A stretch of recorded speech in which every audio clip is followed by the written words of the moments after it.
De zeekoeten die de laatste die het onspelen op een waterland binnen alle gedachten net ziek worden van plastic uit de containers dat ze opfretten hebben. Dat bleek uit onderzoek van Hetty Cinema van de vogelhelling in Oortrup. Om u te zien wat er aan de hand is, het ze een derenvogel iepen.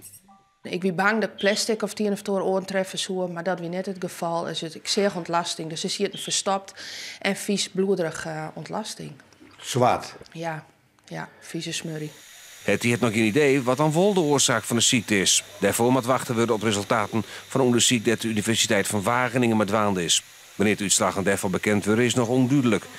Intussen lijkt het er wel op dat het tal zieke vogels dat onspeelt op een waterland veromrint. En bij de vogelhelling gaat het maar de eerste zieke vogels de goede kant op. We hebben ze eerst een nachtje op het droeg gehad met wat een warm badje en een warme omgeving.